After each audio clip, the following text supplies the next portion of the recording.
Estamos começando mais uma live aqui do programa Parlamento Aberto, desenvolvido pela Câmara Municipal de Piracicaba. Hoje falaremos sobre o Dia Mundial do Orgulho LGBT.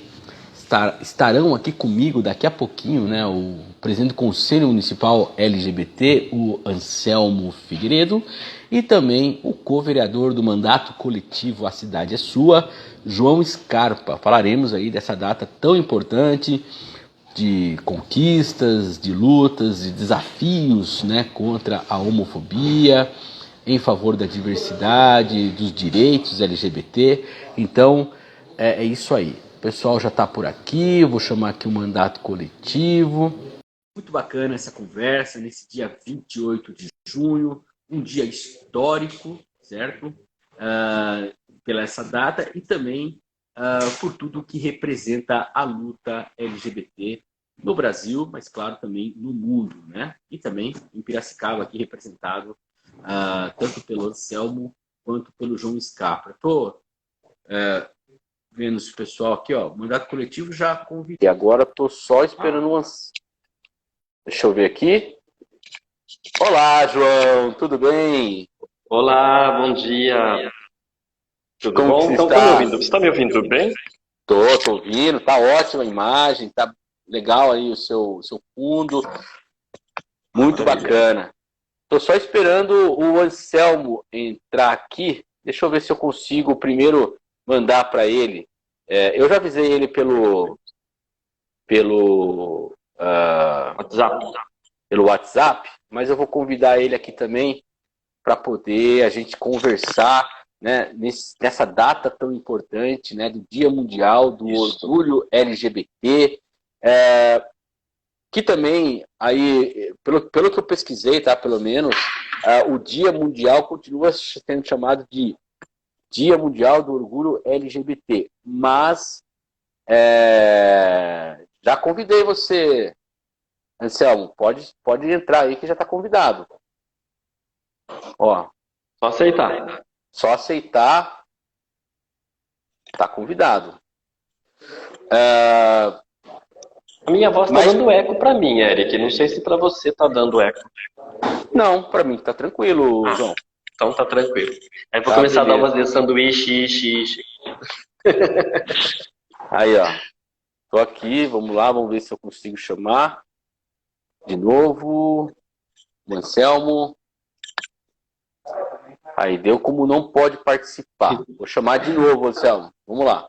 É normal, esse comecinho de live, assim, sempre dá esse probleminha. Daqui a pouco já embala. Aí, Olá. Bom dia. Olá, Anselmo. Tudo bom? Tudo bem, Como Eric? você tá? Eu estava aqui Seja aguardando. muito bem. Fiz errado porque eu não estava conseguindo entrar aqui. Estava só ouvindo você. Bacana, mas agora está tudo certo. Bom, como eu estava dizendo aqui, essa é uma live muito importante nesse dia 28 de junho, Dia Mundial LGBT, do Orgulho LGBT. Mas também a gente tem que lembrar que dentro do LGBT existem outras siglas, que são LGBTQIA+, entrando outros aí, grupos, né, dentro dessa luta. Eu queria começar a nossa conversa, né, trazendo aqui um fato muito importante que aconteceu ontem no Brasil. Talvez, eu sempre falo para o Rodrigo, assim, né, eu sou o boleiro aqui do departamento, né?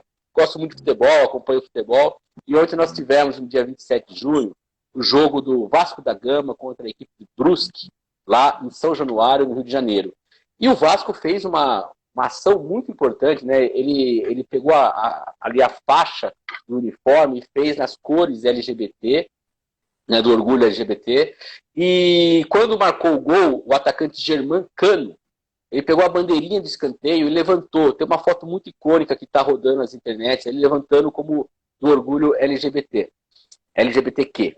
E depois, no final do jogo, o atacante João Pedro, que é da base do Vasco, né, ele dedicou a vitória à mãe dele e à sua companheira, né, a quem ele chamou de segunda mãe. Então, são ações dentro do futebol, né, um ambiente muito machista, com diversos históricos aí, de violência, inclusive, contra LGBTQ+, que, né?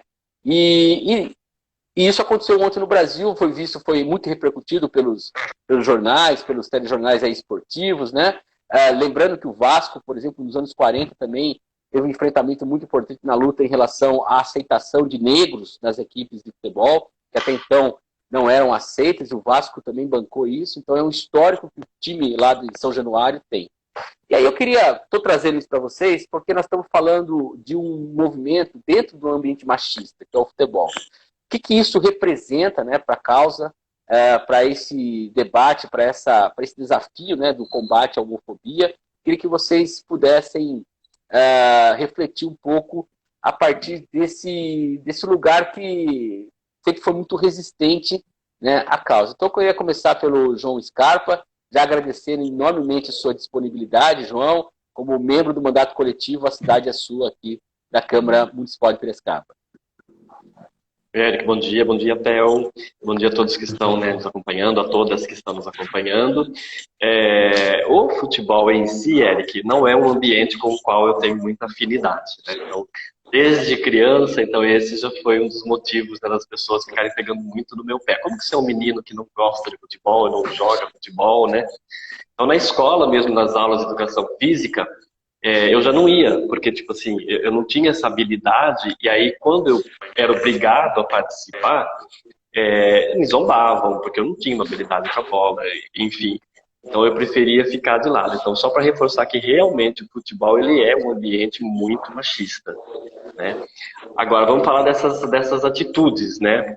Porque também a gente não pode generalizar que no meio do futebol, quando aparecem ações como essa, a gente precisa dar o valor, né? Tudo bem, deveria ser sempre assim. Ou então, até nem deveria ser preciso que isso fosse feito, caso, né, as pessoas não fossem tão preconceituosas, não discriminassem, não xingassem, não batessem, não matassem uma pessoa pelo simples fato dela ser gay. Então, eu acredito que começa, de repente, acho que o Anselmo, que é muito mais militante, né, na área, né, que eu, inclusive, mas me começa a parecer que há possibilidade de as coisas estarem começando a ter um outro olhar. Só que é muito pontual, né? Infelizmente. A gente teve, falando de futebol ainda, acho que foi na Hungria, você que joga, assiste mais, não sei se foi na Hungria, que era para ter, né, uma decoração, entre aspas, em forma de um arco-íris, e isso foi proibido. Aí um rapaz gay entrou no campo com uma bandeira, né, do arco-íris, né, simboliza aí a comunidade LGBTQIA+, e aí, para reforçar, então foi um ato de resistência daquele rapaz. Lógico que ele foi tirado à força do campo e tal, né, então atos como esse, partindo dos próprios jogadores, porque no meio do futebol a gente sabe que tem vários jogadores que também são gays, alguns assumidamente, outros não, né? Então, são pequenos passos, né, que vão sendo dados e que a gente precisa valorizar, sim. Não sei o que Anselmo acha disso. Bacana, eu trouxe esse fato, né? Justamente você lembrou bem do que aconteceu na Eurocopa, inclusive, né? E assim, eu trouxe esse fato porque, para quem... Opa, tá vendo uma interferência em algum lugar aqui. Melhorou. Você não tá ouvindo? Anselmo, você não nos ouve? Deu problema aqui, caiu na... eu acho que deu problema na conexão do Anselmo. E ele caiu, mas daqui a pouco já volta aqui. Tô chamando ele de volta. Já temos aqui uma pergunta, um comentário aqui do Vitor Cortireal, né? Tema e data fundamental para serem lembrados. Parabéns, Eric, equipe do Parlamento Aberto. Queria lembrar também que esse tema foi trazido como sugestão do Conselho Municipal LGBT, né, LGBTQ, e aí também encampado LGBT. mandato LGBT. LGBT, desculpa, não tem o quê? Desculpa. LGBT e o mandato coletivo a partir, né, do João Scarpa e todo o pessoal lá do mandato coletivo. Eu estava dizendo, Anselmo, eu trouxe esse tema, né, o João já colocou as posições dele aí, né, muito interessantes. Acho que ele consegue fazer um apanhado muito importante aí, né? Eu queria, você que está mais dentro das mobilizações, que tipo de, qual a importância que isso tem, né? Como que isso pode repercutir dentro dessa bandeira que vocês carregam há muito tempo, né? E você, como é um dos organizadores aqui da Parada Gay, da chamada Parada Gay, né? Sabe como LGBT. isso... Agora é LGBT. LGBT. Agora é LGBT. Para você não ficar confuso, pode usar sempre LGBT, que é melhor. Tá, então beleza. LGBT, eu vou usar sempre assim. Então, queria que você falasse um pouquinho como que isso reflete, como isso repercute, né, para vocês, vindo de um ambiente, como eu disse, muito machista, né? Primeiro, Eric, antes eu quero agradecer. Eu não estava ouvindo vocês no final. Eu ouvi quase toda a fala do João, tá? Depois no final que cortou aqui para mim o som. Primeiro eu quero, antes de falar, Eric, eu quero agradecer, quero parabenizar esse espaço aqui do Parlamento Aberto, que eu tenho acompanho quase todas as lives, né? Você sempre me manda no WhatsApp, eu acompanho os temas interessantíssimos. Nós acompanhamos pela ONGCAS, né? O caso está na perspectiva do Observatório Cidadão de Piracicaba, junto com a Imaflora, com a Alcipira 21, com a PASC, que a gente acompanhou a criação do Parlamento Aberto, né? E também da Escola do Legislativo. Acho que esses dois espaços que a gente tem hoje, do Legislativo Municipal de Piracicaba, eles fazem toda uma diferença, né? Para a nossa Câmara. Um canal aberto de comunicação com a população, muito importante, que nós não tínhamos antes. Poucas câmaras têm no Brasil, né? Então, tá de parabéns o seu trabalho. As pessoas que você tem trazido, os temas abordados são de extrema relevância. Como o João disse, né, claro, eu vou reforçar, bom, o futebol é um ambiente extremamente machista. Antes de ser homofóbico, é machista. A gente cresceu, o que você ouve? Geralmente quem gosta de futebol faz piada de mulher, né?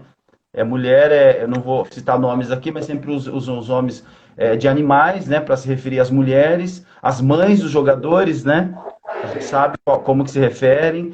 Então, é um ambiente extremamente machista. Num ambiente extremamente machista, né? Óbvio que ele é também homofóbico e muitas vezes racista, que a gente já assistiu, né? Não é só homofobia. Então, a gente tem uma sociedade patriarcal que eu acho que esse esporte, infelizmente, Eric, ainda nos dias de hoje, isso parece que voltou agora com mais força, né? As pessoas colocando a sua homofobia, a sua LGBTfobia para fora do armário.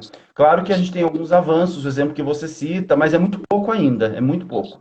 Se você pensar qualquer partida do Clube de Piracicaba aqui, João, se a gente for lá com a camisa do arco-íris, ou você imagina um casal, né, homossexual, duas meninas ou dois meninos de mãos dadas ali, podem apanhar, serem agredidos fisicamente com bastante violência, eu não tenho dúvida disso, dada a força que esse machismo, essa homofobia tem ainda no futebol. Outros esportes não acontece isso. A gente vai ter que olhar na história, né? De onde vem, por que tem esse ambiente, né? É o ambiente do macho, né? Onde mulheres e gays, eles estão ali. A mulher, ela tem que estar lá junto, de preferência escondada com seu namorado, né? Se a gente sai puxando ela pelo braço, pela arquibancada, né? Como se ela fosse um objeto do homem. Então, os gays, né? Principalmente os gays, nesse caso, sempre foram colocados como pessoas que querem ser mulher, porque as pessoas não entendem o que é a nossa orientação sexual, acabam sendo também ofendidos. Né? Mas já tem alguns avanços, eu acho que a gente avançou, só que não gosto de falar, Érica, a gente avançou de 20 anos atrás, porque essa coisa, ela tanto avança como ela pode retroceder. Não tem a ver com o tempo, tem a ver com ações, tem a ver com militância, como você falou, com movimento. Nós tentamos aqui em Piracicaba um ano pela ONGCAS, fazer em parceria com o CEDIC, através do projeto Viver na Diversidade, uma simples distribuição de camisinha. No estádio Barão de Serra Negra aqui foi proibido. A torcida do Gaviões da Fiel não quis. Nós já tivemos o bloco da prevenção, inclusive, onde a torcida Gaviões da Fiel aqui de Piracicaba se recusou a desfilar do lado do bloco do arco-íris. Simplesmente não queria ficar, né? Então teve que se afastar muito. Então, assim, é muito machismo, é muito homofobia, é muito preconceito de pessoas que alguns, aí a gente pode, claro, como o João falou, não dá para generalizar, mas eu não tenho dúvida que é a maioria, é a esmagadora maioria, né, nós temos, que não aceita. Então, assim, alguns por pura ignorância, outros por preconceito mesmo, por questões religiosas, né, mas geralmente o patriarcado, né, essa coisa de achar que, como é que você, João, você é gay, você quer ser mulher, se você nasceu homem, você nasceu da raça superior, que é o homem, que é o macho, você quer ser fêmea. Então, essa discussão ela não está vencida, muito pelo contrário, muito pelo contrário. de 2 anos para cá, Eric, eu acho que isso não é novidade, né, o que eu estou falando, a homofobia, o racismo e o machismo, eles têm só aumentado no nosso país. E a gente sabe por quê. Então, se a gente não tiver ações, eu só acredito na mudança através da educação, da informação e de ações de prevenção. A gente no Brasil não é só com homofobia, isso acontece, mas a gente espera matarem as pessoas para depois a gente fazer homenagens póstumas, né? E então, uma coisa é se solidarizar. Mas o trabalho que a gente faz, no caso, Eric, que você conhece, como você falou, eu sou fundador da parada, assim, 2007 nós fundamos, você estava lá, inclusive, cobriu primeira pelo jornal Tribuna, né? Sempre a Tribuna sempre acompanhou, fez a cobertura na época, como uma ação de prevenção, como a parada também tem que ser vista como um ato cultural, no nosso caso aqui em Piracicaba, né? A gente sempre trabalhou nesse viés, celebrar a diversidade, mostrar que nós existimos, né? Então aí tem muita conversa, mas se não tiver essas ações, e a gente não tem, como a gente espera mudar as torcidas, se nas torcidas não tem nenhuma ação de prevenção, não tem ninguém fazendo essa discussão sobre gênero, sobre sexualidade, sobre diversidade sexual? Não vai mudar, só vai piorar. Muito bacana, Selma. Acho que você pontua questões aí quando você diz de sociedade patriarcal e você cita machismo, e aí você fala da homofobia, fala do racismo. Nós estamos falando aqui, tudo. Eu tenho o exemplo do futebol porque é o exemplo da nossa estrutura, da nossa macroestrutura. E aí, se você vai para todos os outros ambientes que também são patriarcais, que também, por conta disso, são machistas, e que também são racistas e homofóbicos, então, e misóginos também, né?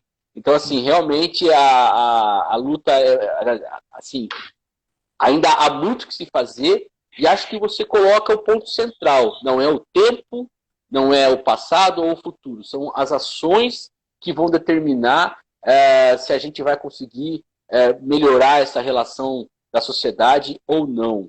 Eu só queria registrar um comentário da Aline Galo, assim, queria agradecer a Aline que ela mandou aqui para nós também, parabenizando o Parlamento Aberto. Obrigado, Aline. Também uma super companheira aí do mandato, né, do mandato coletivo. Isso. E ela sempre está fazendo as coisas aí muito bacanas, hein, sobretudo na área ambiental. E aí, para a gente continuar a nossa conversa aqui, o Anselmo deu a senha, ações, né? Eu acho que essa é a grande senha para a gente conversar aqui. João, dentro do mandato coletivo, enquanto um mandato parlamentar num formato que é inédito aqui na nossa Câmara Municipal, né? Vocês enfrentam, inclusive, desafios em torno disso, né? Em torno dessa nova configuração. Mas de que maneira o mandato ele atua dentro de buscar essas ações, de fazer essas ações efetivas, de buscar dentro do executivo, né, essa efetividade de ações? O que você pode falar para a gente da atuação do mandato coletivo, especificamente em ações de combate à homofobia? Certo. Então, só fazendo um parênteses rapidamente, né, colocar aqui que para quem nos assiste, que o mandato coletivo ele é formado por mim, né, pela Silvia Morales e pelo Pablo Carajol. Ele tem um mandato que tem uma pluralidade, né, diferente de alguns que às vezes acabam seguindo o mesmo tema, defendendo a mesma causa quase que única. Então a gente tem a questão da cultura como uma bandeira principal, né? E também as questões ambientais e educação, né? Sem deixar de lado todas as outras pautas que nos são trazidas, inclusive pelas cidadãs e cidadãos, né? Então acho que... Deixa só eu fazer um parênteses, João. Aliás, uma causa muito importante do mandato, e aí eu falo porque é algo que bate, que é a questão da habitação também. Eu acho que é importante citar, porque o mandato coletivo tem uma ação muito forte na questão de habitação, regularização fundiária. Então eu queria só registrar isso. Fecha meu parênteses aqui, João, desculpa. Certo, muito bem lembrado, inclusive. Estamos aí na luta, né? Enfim, o que acontece, por exemplo, assim, se você... Eu conversei muito com o Anselmo, porque eu acho que as coisas elas precisam ser feitas em parcerias, né? Então, a ONG CASB, ela tem um histórico dentro da cidade, né, já há muito tempo. O próprio conselho também, às vezes, deixou algumas falhas, né, na sua atuação, mas isso não está em pauta agora. Mas agora tem um novo conselho, né, que veio aí com tudo, teve a posse recentemente. Então, a gente sempre está em parceria, em diálogo, para não parecer que assim, estamos iniciando do zero. Não, muita coisa já foi feita, muita luta já foi travada aqui na cidade nesse sentido. Então a gente não pode entrar, né, achando que está inventando a roda. Não. Viemos para fortalecer e para dar uma continuidade, uma representatividade maior para essa causa, para essas ações. Se você for analisar, Érica, a maioria das conquistas, né, dos direitos da comunidade LGBT, elas vieram através de decisões do Supremo Tribunal Federal. Então, ela não veio através de projetos de lei, seja do Senado ou da Câmara dos Deputados, né? E aqui na cidade também, né? Como que isso tem se dado? Foi uma conversa que a gente teve, inclusive na posse, né, que para que isso aconteça de uma maneira mais eficaz, é preciso que também a representatividade dentro dos espaços de poder, dos espaços que definem políticas públicas, ela esteja também mais efetiva, né? Um exemplo bem básico, a gente tem aqui na cidade o Dia Municipal de Combate à Homofobia, que foi criado em 2011 pelo ex-vereador Bruno Prata. Criou-se o dia. Agora, em 2021, 10 anos depois, é que a gente trouxe a proposta de realizar um evento, uma solenidade em comemoração a esse dia. Então, a gente trouxe para dentro da casa essa discussão, inclusive com pessoas que já ocupam o espaço de poder dentro da política. A gente teve a participação de um ex-prefeito de Lins, o Edgar, que ele era um prefeito, foi o primeiro prefeito assumidamente gay a assumir uma prefeitura. Né? A gente teve participação de co-deputada, co-parlamentar trans, que é uma mulher trans. Né? Então, eu acho que trazendo essas discussões para dentro da Câmara já é um indício de que as coisas elas vão começar a ter um outro olhar, esse assunto. Né? Porém, a Câmara ainda vou fazer aqui uma crítica, tá? Que a Câmara ainda é muito conservadora nesse sentido. O nosso projeto de decreto legislativo, que foi a comemoração do Dia Municipal, ele foi aprovado com 22 votos. Tivemos um parlamentar que votou contrário e tal, né, de acordo com a ideologia dele. Mas foi um avanço. Porém, tivemos também uma apresentação de uma moção de apelo para que não fosse votado o projeto da deputada Marta Costa, que traz essa questão da publicidade, aliando a questão da publicidade LGBT, a criança e tal. E a vereadora Raia apresentou uma moção que nós assinamos juntos, só que a moção foi rejeitada. Entendeu? E é uma simples moção, que tinha um fundamento. Então, a gente percebe assim, que, como se diz, há dias de lutas e dias de glória. Então, não vão ser sempre dias de glória, vão ser muito mais dias de luta. Né? E aí a gente tem, na posse do Conselho, por exemplo, tivemos alguns colegas que estiveram presentes, né? E também discursaram. E é muito legal você ver a pessoa discursando sobre o assunto, defendendo, né? E se colocando parceiro. Só que assim, uma outra crítica, isso tem que sair do discurso e vir para a prática. Né? Para que a gente consiga começar a ter ações mais efetivas, ações de políticas públicas mesmo, como disse o Anselmo, ações de prevenção, ações educativas, né, que mostrem, que tragam a importância do simplesmente respeito. Né? E não é aquela coisa, estamos pedindo por respeito. Não, nós estamos exigindo respeito. Senão também a gente fica naquela posição de parece que a gente está suplicando. Não, é um direito, então todo mundo tem o direito de ser respeitado. Então eu não preciso pedir para que me respeitem, eu tenho que exigir que me respeitem. Né? Enfim, eu não sei se eu trouxe... Não, perfeito. Isso daí. E tem uma outra questão, por exemplo, assim, dentro do mandato coletivo, eu, no caso, represento a população gay, né, ou LGBT. Então, é óbvio que todas essas pautas provavelmente vão aparecer através do mandato com o apoio daqueles que discursam e praticam o seu discurso em favor, né, do respeito à diversidade. Então, para quem estiver nos assistindo aqui da Câmara, eu deixo aí, né, uma reflexão para que se pense que é legal falar bonito, mas é muito melhor agir coerentemente com a sua fala. Perfeito, João. Aliás, você citou a moção que a vereadora Raia apresentou, inclusive ela está aqui na live, mandou um recado parabenizando a gente aqui pelo trabalho. Muito obrigado, vereadora Raia, seja muito bem-vinda sempre aqui. A Fátima Muniz, que inclusive trabalha com a vereadora, também está aqui, e ela está dizendo que a conversa é sempre, eu tenho até um amigo gay. Essa daí é a velha história, né?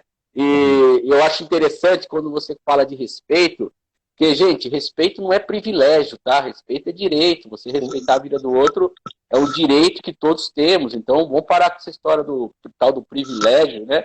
Porque não é privilégio, não, é direito. Todos temos, né? E aí eu queria que o Anselmo... Posso só fazer um parênteses que eu acho que é importante colocar? Complementando só o meu pensamento. Dentro do próprio PPA, a vereadora Rai propôs, né, uma ação voltada, né, para o atendimento da comunidade LGBT, que nós também assinamos juntos, e também foi derrubado, né? Então, aquilo que eu disse, a gente vai encaminhando os projetos, a Silvia entra aqui também. Ó. A gente vai encaminhando os projetos, mas precisa do apoio, né? Porque aqui dentro vivemos em democracia, obviamente, então cada um pode votar, né, como quiser. Só que eu desejaria muito que esse como quiser fosse com um olhar mais humano para todas as ditas minorias. Comunidade LGBT, a gente teve uma propositura também para refugiado, a questão da moradia, que também foi derrubada na votação do PPA, mas não é esse o tema. Então, era só para fazer esse complemento na minha fala. Obrigado. Também né, aqui agradecer a participação da Silvia Morales, no mandato coletivo, o Rodrigo Alves, jornalista, que inclusive hoje é o nosso chefe aqui no Departamento de Comunicação. Então, Rodrigo, obrigado também pela participação. Então, passar para você, Anselmo, rapidinho para a gente, dentro do que a mesma pergunta que eu fiz para rapidinho não, que até agora eu só ouvi. Não, rapidinho eu rapidinho, né? Não você. Eu tô brincando. Queria aproveitar. Eu acho importante esclarecer para as pessoas, né, o porquê nós estamos falando nessa data. Quero agradecer, você falou do Rodrigo, quero agradecer muito também o Rodrigo, né, a TV Câmara.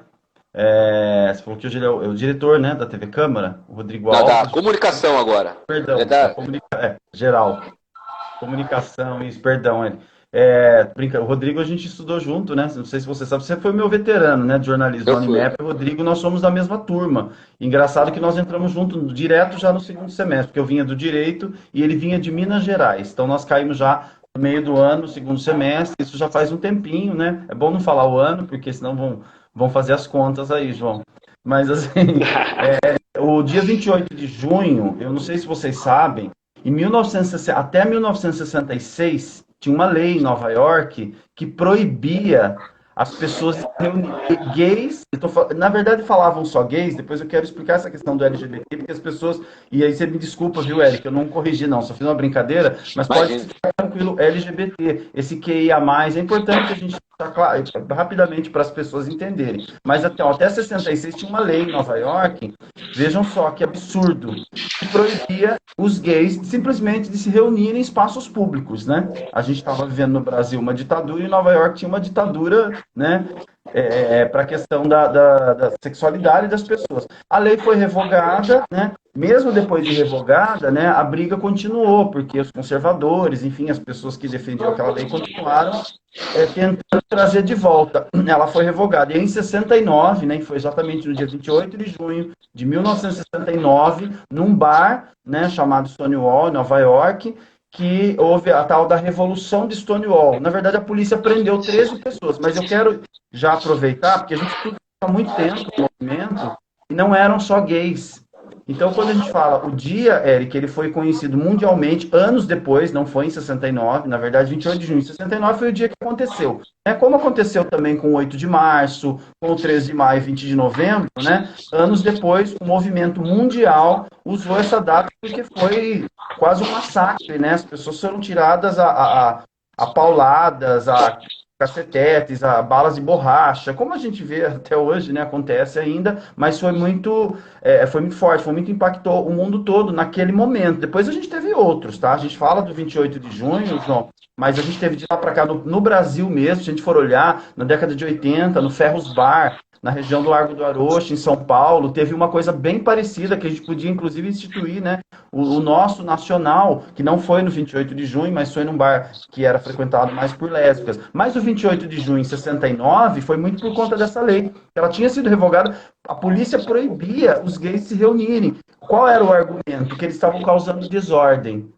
Nada diferente do que quando a gente faz as paradas. Não à toa, mundialmente, né, a ILGA, que é uma instituição internacional, que a gente tem, a ILGA mundial, né, do movimento, ela instituiu o dia 28 de junho, né, aqui a gente tem a BGLT, a ONG CASE afiliada, é uma rede nacional, vai estar com a gente hoje à noite, tem uma sessão solene na Lesp, mas é importante dizer que o dia, ele foi por muitos anos, por várias décadas, chamado Dia Mundial do Orgulho Gay, acho que todo mundo ouviu falar do Orgulho Gay, e já tem alguns anos, né, que nós aqui, frente à rede nacional, a BGLT, vamos tirar essa questão de orgulho gay, porque LGBT, claro, as paradas também, quando começou a parada, a primeira parada em São Paulo foi em 8 de junho de 1997. Foi a primeira do Brasil, porque ela marcou justamente esse dia, que é o Dia Mundial do Orgulho LGBT. Mas lembrar que lá não tinham só gays. Essas 13 pessoas que foram presas no bar lá em Stonewall, Nova York, tinham gays e travestis e lésbicas também. Então já nunca foi só gay, né? A parada aqui, Érico, você vai lembrar, quando a gente fez a primeira, em 2007, aqui em Piracicaba, a gente chamou de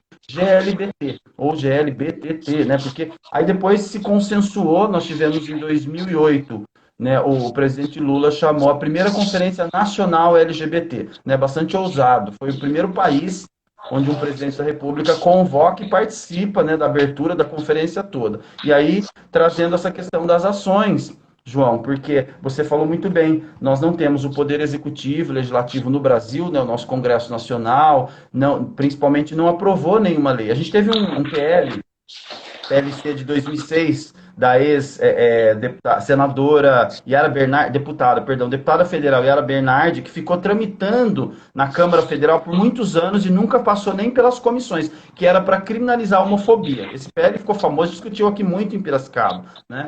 Então, nunca foi nem colocado para discussão. A Câmara, a gente fala aqui de Piracicaba, João, mas a Câmara Federal, né, ela é bem mais conservadora ainda, né? Sim, com certeza. E a gente tem no STF várias vitórias, e é importante destacar que essas vitórias também vêm do movimento. O STF, ele aprova, mas ele aprova porque nós, ativistas LGBT, e aí quando eu digo ativistas, não falo da ONG, da BGLT, apenas de todas as redes.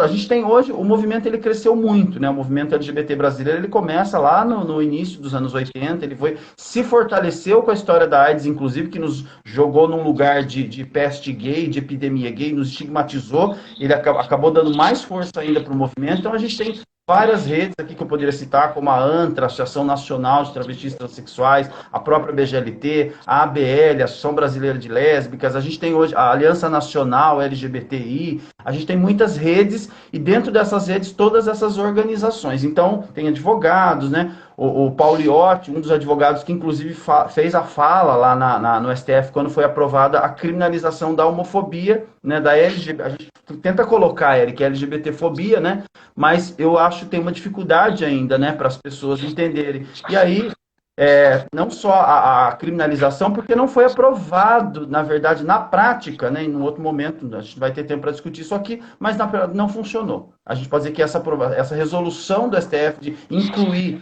né, os modos de racismo no Código Penal, a criminalização da LGBTfobia, na prática ela não está funcionando. Eu digo isso porque a gente trabalha diariamente, a ONG CAS tem um plantão, né? O que a gente tem no estado de São Paulo é uma lei, a Lei 10.948, inclusive a gente está rediscutindo ela, é o que funciona, é o que tem dado certo. Quando eu digo funciona, para quando uma pessoa sofre homofobia ou transfobia, é o que ela tem para acessar no estado, e nós já tivemos aqui em Piracicaba empresas, inclusive conhecidas, redes de supermercados, que pagaram multas de R$44 mil, inclusive. A primeira delas foi no ano de 2004, já faz bastante tempo. A Câmara ajudou nesse caso, na época, né? Enfim, mas lembrar que tem, além da criminalização, a resolução do STF de 2018, que permitiu pessoas transexuais a fazerem a retificação do nome diretamente no cartório, sem necessidade de processo judicial, de laudo, psiquiatra, hoje tem isso, né? E também a união civil, né? Todo mundo lembra, 2011, a união estável entre pessoas do mesmo sexo, e anos depois, 2013, 2 anos depois, 2013, a união civil. Tudo pelo STF. Qual é o problema disso? Que a gente não tem nada garantido. A gente tem a Constituição Federal, desde 88, onde o Eric, você disse muito bem, não é, o João também, né? A gente não está pedindo, né? É direito, é direito. E aí, mas as pessoas, elas precisam entender, eu acho que vai ter que voltar um pouco, retroceder, nós, eu digo, enquanto movimento LGBT, explicar para as pessoas de novo o que é orientação sexual, porque eu acho que é aí que a gente estrategicamente a gente não consegue. Quando a gente coloca todas essas letras e as pessoas veem uma parada, por exemplo, ou vem um artista como a Pablo Vittar, elas dizem, ah, não tem mais homofobia. Você já deve ter ouvido isso, João, de pessoas LGBT, inclusive. Né? Sim, com certeza. Assim como tem mulheres que acham que não tem machismo, tem negros que acham que não existe racismo. A gente ouviu fala de negros parlamentares, dizendo que é frescura, que é privilégio, como vocês disseram. Então, não. Se as pessoas entendessem, parassem para pensar, ouvir o que é orientação sexual, o que é identidade de gênero, e elas vão entender que a gente sofre muita exclusão social. A gente tem muitos direitos não garantidos ainda hoje só por conta da nossa sexualidade. É isso que a gente está discutindo. A gente não está aqui para querer direito a mais, a gente não quer nenhum direito a mais, queremos direitos iguais, ainda não temos. Por mais que a gente tenha tido muitas conquistas nas gestões do Fernando Henrique Cardoso, do Lula e da Dilma, cito essas três porque foram gestões que, de certa forma, os direitos sociais foram avançando. Em 2004, nós tivemos, por exemplo, na primeira gestão do ex-presidente Lula, o programa Brasil Sem Homofobia, que injetou recurso em vários ministérios. A gente teve aqui no caso, inclusive, a gente conseguiu acessar, através de edital, o projeto para trabalhar as questões da diversidade sexual na rede estadual, nas escolas. Depois, durante 2 anos, com recurso federal direto do MEC. Então, veja, o Ministério da Educação tinha lá a SECAD, Secretaria de Educação Continuada, Alfabetização e Diversidade, que tinha recurso, e não era pouco. Então, a gente teve na cultura, a gente também foi premiado aqui, a primeira parada, depois em 2009, ela recebeu um prêmio do MINC, né, era Sandra Werneck, inclusive, irmã da Sandra Werneck, agora esqueci o nome, que coordenava lá uma CID, Secretaria de Identidade e Diversidade, dentro do Ministério da Cultura.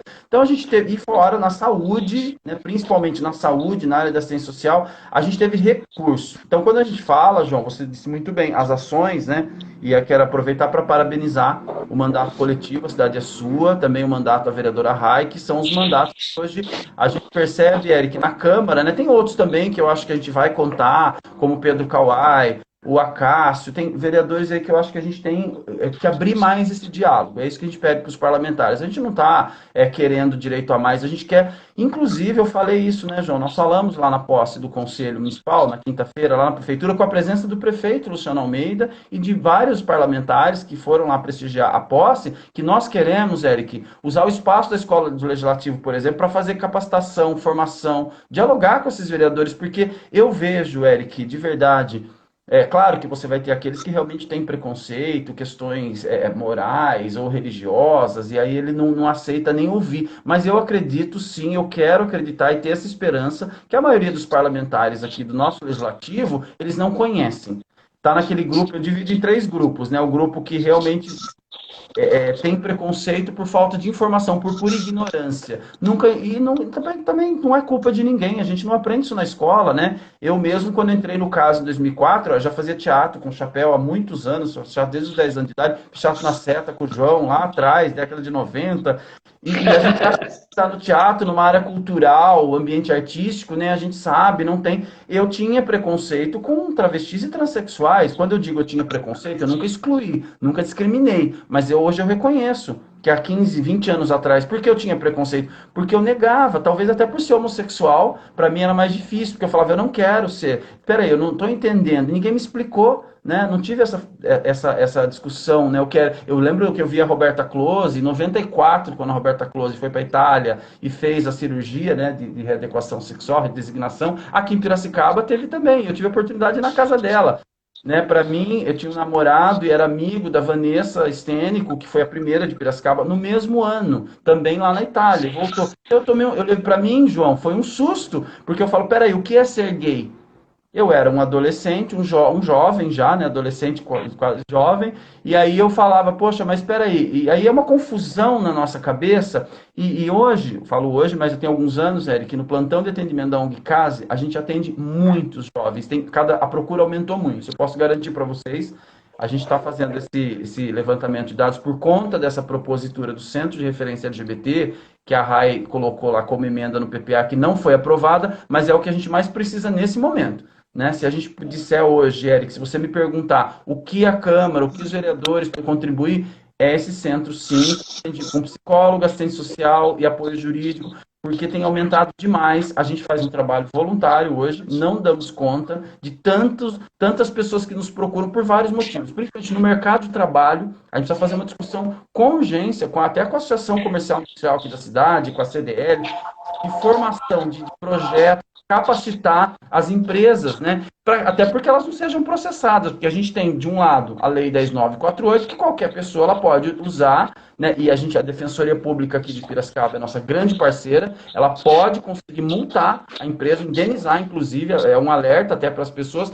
Mas, por outro lado, eu vejo, assim como outras questões, outras especificidades, as empresas também precisam de capacitação, de formação, para que seus funcionários, muitas vezes, não são homofóbicos, não são transfóbicos, mas não sabem como lidar com essas questões, né? Então, e aí a gente precisa e aí no mercado de trabalho acontece muito, escola, eu não preciso nem falar, a gente tem acompanhado pela mídia, né? Vocês veem no Brasil todo o quanto o preconceito com essa questão na escola ainda é forte, mas dentro das famílias, e aí é o mais difícil, João, para a gente.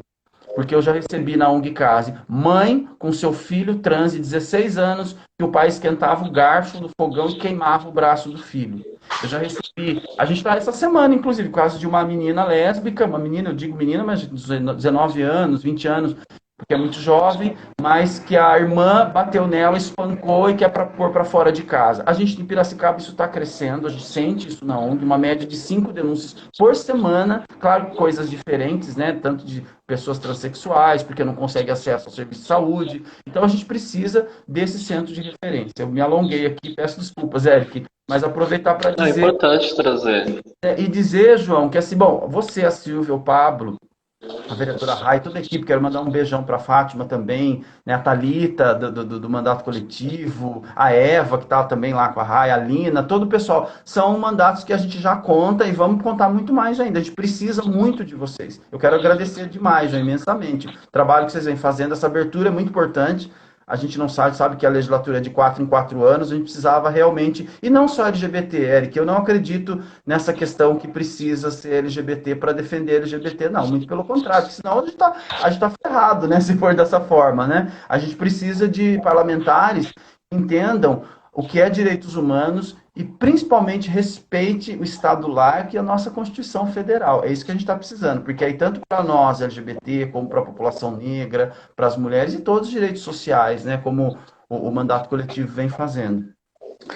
Mas tem uma questão, Théo, desculpa. Não, mas eu só queria... Pode finalizar. O Anselmo falou dele ter falado muito, mas eu não achei o problema dele falar muito. Muita coisa. A hora que a gente falou da parada LGBT, ele falou, eu não vou falar 2007 porque vão achar a minha idade. Aí ele chega e joga que faz teatro com Scarpa desde os anos 90.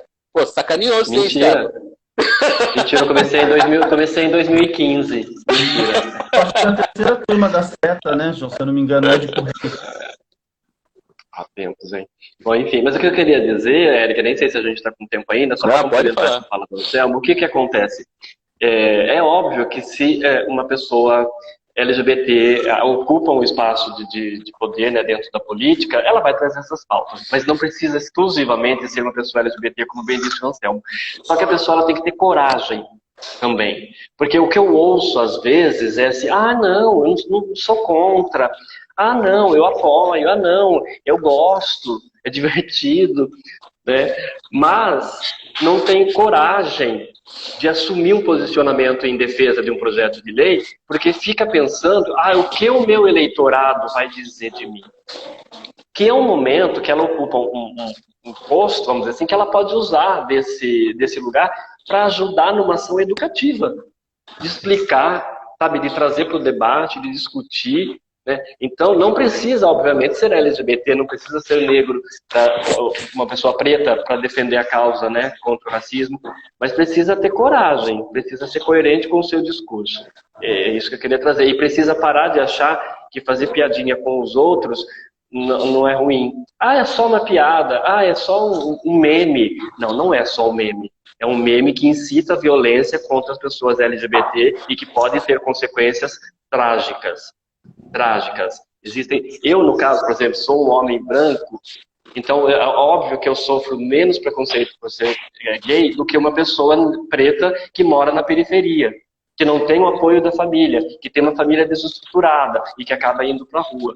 Mas eu sofro, já sofri vários preconceitos, entendeu? Então, uma pessoa gay sai na rua, ela sai pensando assim, principalmente se for uma pessoa que tenha um comportamento, um gestual mais suave, né? Que uma pessoa que não está dentro do padrão de heteronormalização, ela sai na rua pensando assim, nossa, será que eu vou apanhar? Será que, entendeu?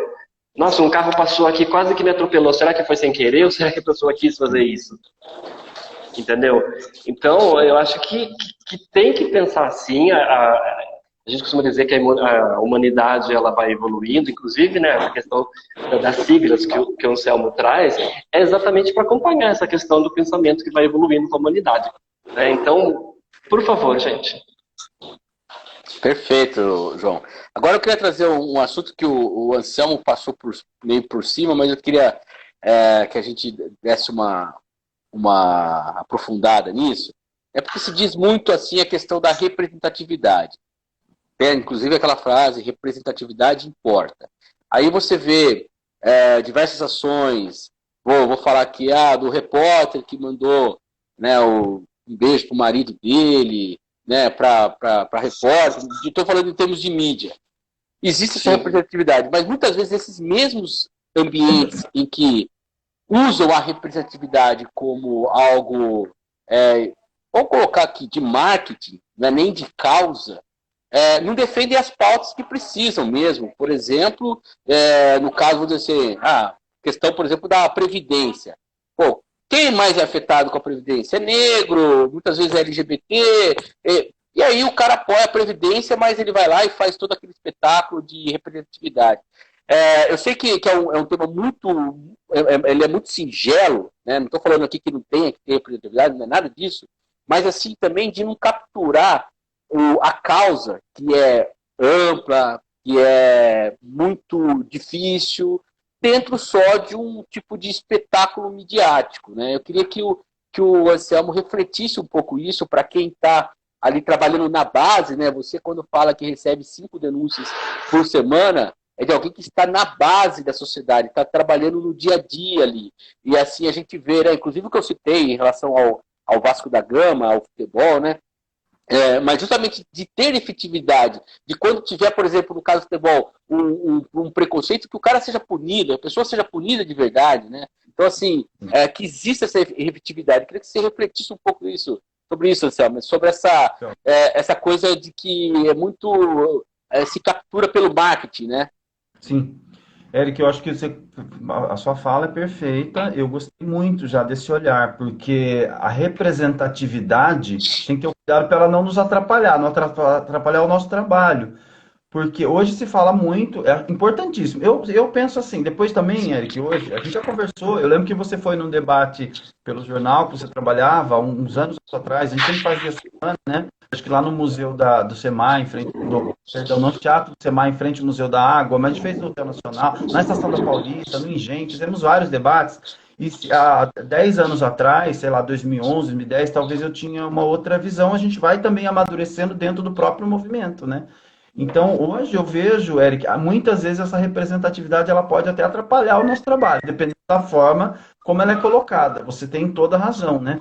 A ONG CASE, você sabe que é uma ONG de direitos humanos, que atua não só com a população LGBT, né, em Piracicaba, foi fundada em 92, a ONG ela é pioneira em várias coisas aqui. Primeira ONG que trabalhou com portadores do vírus HIV, pessoas com AIDS, na época 90, ela foi trazendo projetos. Em 2002, a ONG já teve um primeiro projeto, ainda na gestão do Fernando Henrique Cardoso, pelo Ministério da Saúde. Eu gosto de citar, né, para a gente lembrar, né, o desgoverno federal que a gente tem hoje, né, nos exclui totalmente, é zero, não tem nada, está abaixo do zero, né, mas a gente teve sim, a partir de 96, e se a gente for olhar, a gente estava avançando sim.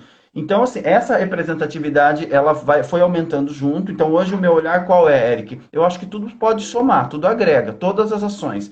Então, eu vou, para exemplificar o que você traz, né? Seja uma cantora, uma artista, e tem várias hoje na mídia, né? LGBT, que nos representa. Às vezes eu não me sinto que representa, eu ainda me sinto representado pela Rita Lee, pelo Lulu Santos, né? Eu sou mais da antiga. Mas assim, porque também o Legião Urbana, a gente tem muitas coisas boas na cultura. Se a gente olha para a música, as novelas, filmes, cinema, o cinema nacional. Se a gente pegar nos últimos 20 anos, vamos fazer no geral aqui, a gente teve muito mais representatividade, né? Eu não me sentia representado, isso era algo que me incomodava quando eu assistia um programa de TV de humor. Eu não vou citar, né? Tem vários, vocês vão lembrar aí, né? Da Rede Globo, do SBT, mas programas como que era retratado os gays, os personagens no próprio teatro, né, João, que a gente fazia, a gente sempre se incomodou. A gente que está dentro disso faz tempo, a gente nunca gostou desse estigma. Eu acho que a representatividade, uma coisa fundamental que ela traz, que ela nos ajuda, e isso a gente pode dizer que avançou muito. E eu acho que é uma coisa sem volta, porque está na cultura, é diferente. Então, você pega, quando a Pablo Vittar é chamada para o Criança Esperança, por exemplo, até eu fiquei assustado. Eu digo para você por quê? É algo pra gente, é algo muito inédito. Quando você tem uma personagem que é um homem trans, quando teve na novela da Glória Pérez, A Força do Querer, tratado da forma que foi colocada, com todas, né? É muito bom também, né? Eu criticava muito, viu, Eric? Não sei se você é personagem gay em novela, as pessoas falavam, isso não resolve, mas melhorou muito de alguns anos pra cá. O que a gente tinha antes era sempre naquela coisa esculachada, aquela coisa caricata, né? Tem vários exemplos que eu poderia citar. Então, assim, mas se a gente for para essa representatividade na mídia, como você citou, eu acho que ela vai mudando a cultura. É muito bom. Só ao mesmo tempo, qual é o perigo, Eric? Dá essa sensação de que então a homofobia acabou. Você percebe? Então a LGBTfobia acabou. Olha, agora já tem até personagem em novela, o que eles querem mais?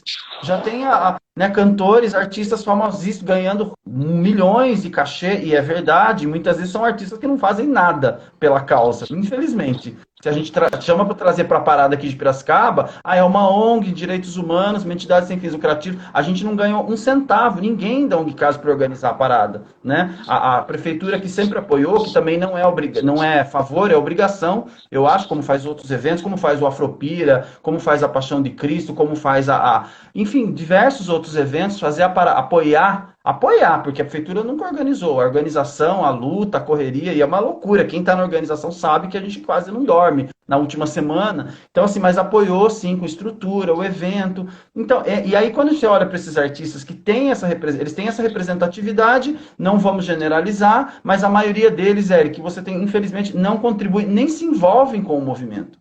É muito assim, né? O tal do Pink Money que a gente fala, né? E muitas festas que surgiram em Piracicaba, inclusive eu bati de frente com uma delas e fui até acusado de racismo por conta disso, né? As pessoas tentaram criar toda uma história de um evento, de uma performance, mas porque naquele momento eu estava batendo de frente e vou continuar com as boates de LS, com as festas Pink Money, que não estão nem um pouco interessadas em saber o trabalho que a gente faz no dia a dia na UNGCASE, dos conselhos que a gente participa voluntariamente há tantos anos, né, para levar essa pauta. Então, eu só estou dando um exemplo contrário, você tem toda a razão. Precisa ter o cuidado. O que a gente quer dessa representatividade? Para nós que somos LGBTs, que a gente sofre, hoje eu digo, claro que eu não sofro tanta homofobia como eu sofri quando eu quando era adolescente, jovem.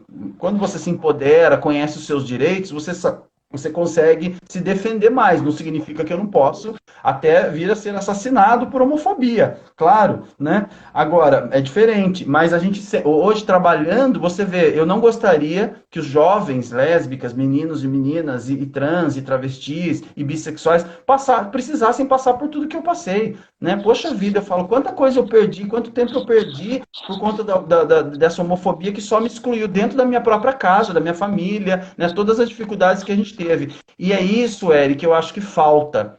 Então, sem citar nomes, quando a gente vê um artista que tem uma mega representatividade, que ele não faz nenhuma fala que contribua com o movimento, né? Ou sempre falando a mesma coisa, eu sofri homofobia. Ai, chora, e eu sofri homofobia. Nós que somos um movimento, que atuamos no dia a dia, para nós é até cansativo. Você fala, muda de canal. Porque assim, não tá. Você percebe que é mais marketing, é mais, né? Então, assim, você vê hoje tem empresas fazendo muitas propagandas, né? Com casais homoafetivos, né? Várias empresas. É importantíssimo, claro, a gente não quer tirar a importância, mas a gente tem exemplos faz 17, então, para somar mais um pouco aí na história, né? 17 anos eu completei agora em maio, eu estou na ONG Caso. Eu entrei em maio de 2004, estava no último ano da faculdade de jornalismo, que estava acabando.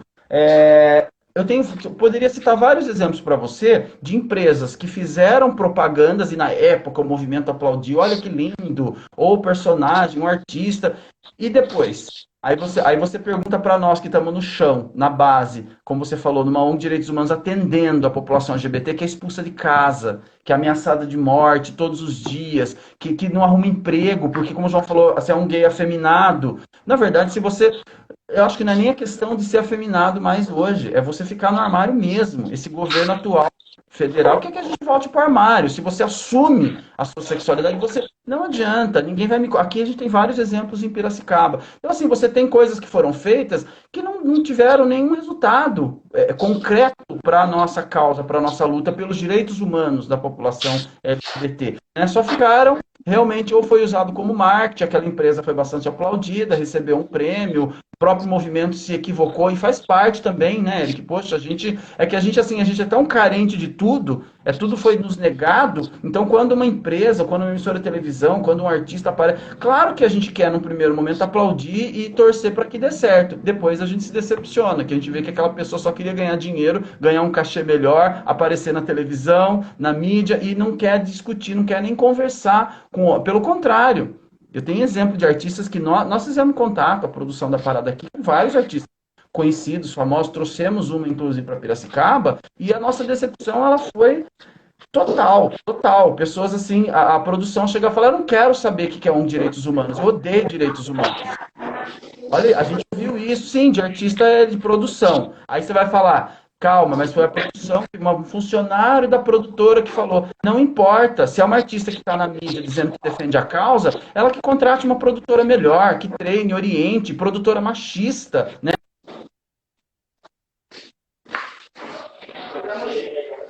Opa, deu uma travada aqui. Deu uma travada aqui. Eu não sei quanto tempo a gente tem. A gente tá com pouco tempo. Eu terminando a fala do Anselmo, eu ia já passar para você, João, esperar que o Anselmo volte aqui. Mas eu queria que também você falou antes até. Não, o Anselmo já falou bastante a respeito do... Você falou de coragem, né? Eu acho que você conseguiu também resumir muito bem. Falta coragem muitas vezes, né? E aí, já o Anselmo caiu aqui, João. Queria que você falasse, dentro dessa conjuntura toda, né? Se o mandato tem já ação prevista aí, quais são as próximas ações? Você já citou algumas que passaram, mas o que vocês pretendem fazer aí dentro dessa temática para os próximos meses aí, para os próximos anos, que afinal o seu mandato vai até 2024. Assim seja.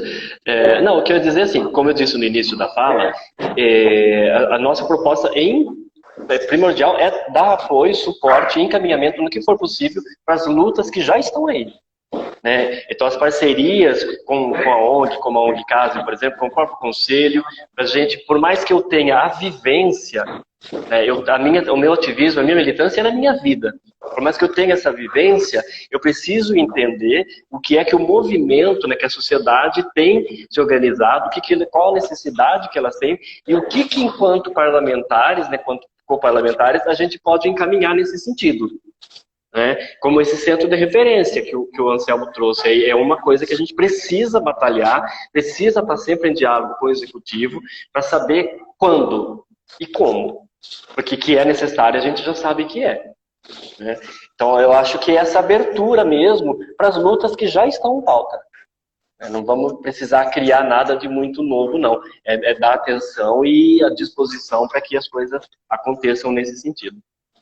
Claro que a gente precisa ver as questões legais em torno disso, mas muitas vezes, né, João, eu que já acompanho o orçamento tanto quanto você está no teatro, então assim, eu já acompanho o orçamento faz muito tempo, muitas vezes, embora você não consiga incluir no plano plurianual, dependendo daquilo que a prefeitura entende, ela pode incluir numa LDO, fazer uma compatibilização, existem essas possibilidades, né? Não estou dizendo, tem que ver aí, como eu falo, estou falando de detalhes legais, que às vezes tem que ver se a ação pode ser criada, ou se tem que colocar o orçamento dentro de uma outra ação que possa ser direcionado para esse tipo de trabalho. Enfim, aí é umas questões legais que o mandato tem que se informar em torno disso. Estamos tentando esperar aqui voltar o Anselmo está voltando.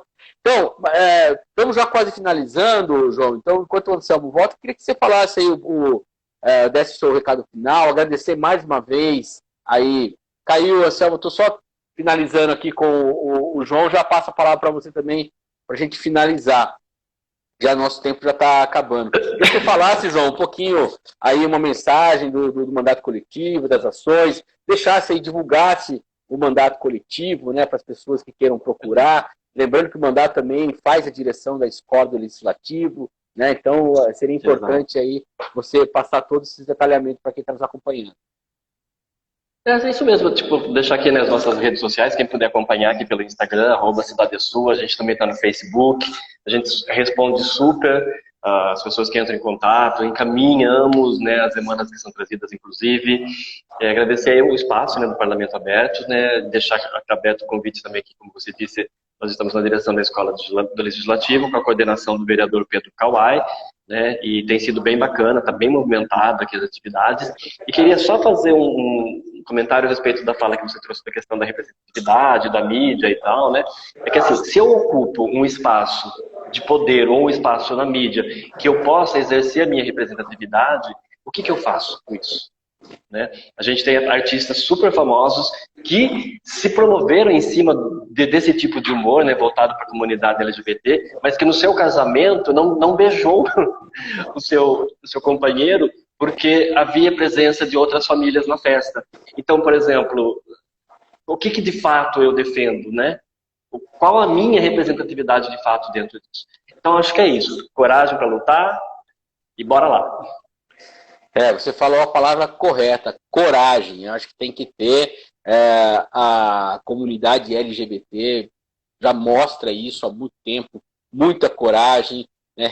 Faz já um tempo, já eu revi né, um filme que é da história do Harvey Milk, é um deputado lá da Califórnia, né, um dos primeiros deputados gays, né, o Milk. E muito bacana a história. Né? O Anselmo trouxe a história do Stonewall aqui pra gente. Né, muito legal também. E é isso aí, gente. Infelizmente, o Anselmo não está conseguindo voltar aqui e eu preciso finalizar a live. O Vitor Corte Real está mandando aqui um muito bom, o João, Theo e todo o movimento LGBT, tem todo o meu apoio e respeito. O pessoal, quando chama o Anselmo de Theo, é que o apelido dele é Theo, tá? Mas eu chamo de Anselmo por conta das nossas formalidades aqui. Pessoal, infelizmente o Anselmo não está conseguindo voltar aqui, e eu vou ter que finalizar a live mesmo sem a palavra dele. Eu peço desculpas aí, Anselmo, pessoal. E o Vitor está colocando aqui, uma luta de todos nós, enquanto sociedade, não tenho dúvida. Exatamente. João, o Parlamento Aberto está à disposição do mandato coletivo, à disposição para tudo que vocês quiserem aí fazer. A gente está aqui para trabalhar para a sociedade, é o nosso papel, é o nosso dever e, claro, é o direito de todos aí que, né, merece uma Câmara cada vez mais inclusiva, cada vez mais representativa e democrática. Um beijo enorme, meu querido, para todos vocês que nos acompanharam aqui também. Tchau, tchau, hein? Valeu, até mais. Beijão, gente. Tchau, tchau. Tchau, tchau.